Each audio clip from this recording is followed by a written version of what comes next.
Hi, అందరూ ఎలా ఉన్నారు?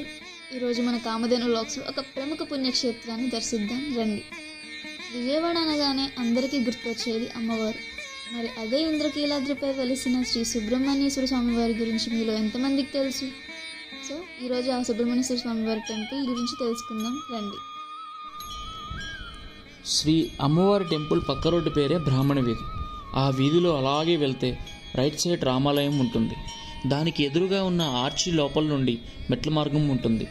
అలా పైకి వెళ్తుండగా మార్గం మధ్యలో ఒక శివాలయం ఉంటుంది.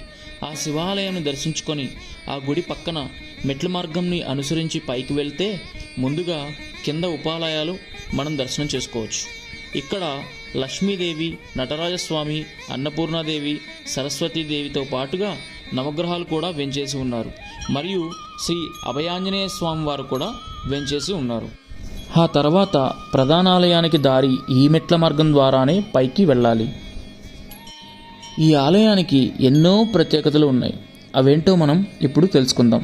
శ్రీ మహేంద్రవర్మ మరియు ఇంకొంతమంది ప్రభువుల చేత పూజలందుకున్న శ్రీ కుమారస్వామి వారి దేవస్థానం కొన్ని కారణాల వలన మరుగున పడిపోయింది. ఆ తర్వాత 1942వ సంవత్సరంలో శ్రీ ఇద్దిపిల్లి గురువలదాస్ గారికి స్వామివారు సర్పరూపంలో దర్శనమిచ్చి మరలా 6వ రోజు రాత్రి స్వామివారు స్వప్నంలో కనిపించి తనకి దేవాలయం నిర్మించమని ఆదేశించారు. ఈ విషయాన్ని ఇరుగు పొరుగు వాసులకు తెలిపి అందరి సహకారంతో దేవాలయం నిర్మించాలని దక్షిణ భారతదేశంలో ఉన్న 6 సుబ్రహ్మణ్యేశ్వర స్వామి దేవాలయాలను దర్శించి అందులో తిరుత్తని దేవాలయం చూసి ఆ విధంగా ప్రతిష్ఠింప చేయాలని భావించి దేవాలయం నిర్మాణానికి స్థలం సరిచేస్తుండగా గుహలో శ్రీ బాలసుబ్రహ్మణ్యేశ్వర స్వామివారి విగ్రహం మరియు ప్రమిదలు కనిపించాయి. స్వామివారి విగ్రహాన్ని అక్కడే ఉంచి స్వామివారికి తూర్పు ముఖముగా శ్రీ వల్లీ దేవసేన సమేత కళ్యాణ సుబ్రహ్మణ్యేశ్వర స్వామివారిని 1954వ సంవత్సరంలో ప్రతిష్ఠించారు. ఈ దేవాలయంలో స్వామివారు త్రైమూర్తి స్వరూపంగా దర్శనమిస్తుంటారు. గుహలో బాలసుబ్రహ్మణ్యేశ్వర స్వామిగా, దేవాలయంలో కళ్యాణమూర్తిగా, పుట్టలో సర్పరూపంగా స్వామివారు మనకి దర్శనమిస్తూ ఉంటారు. ఈ ఆలయంలో తెలుగు మరియు తమిళ సంప్రదాయంలో కైంకర్యాలు నిర్వహిస్తూ ఉంటారు. ఈ స్వామివారికి నిత్యోత్సవ, నక్షత్రోత్సవ, మాసోత్సవ, బ్రహ్మోత్సవ, కళ్యాణోత్సవాలు అత్యంత వైభవంగా నిర్వహిస్తారు. 1998వ సంవత్సరంలో శ్రీ స్వామివారికి మహాకుంభాభిషేకం అత్యంత వైభవంగా జరిపించబడింది.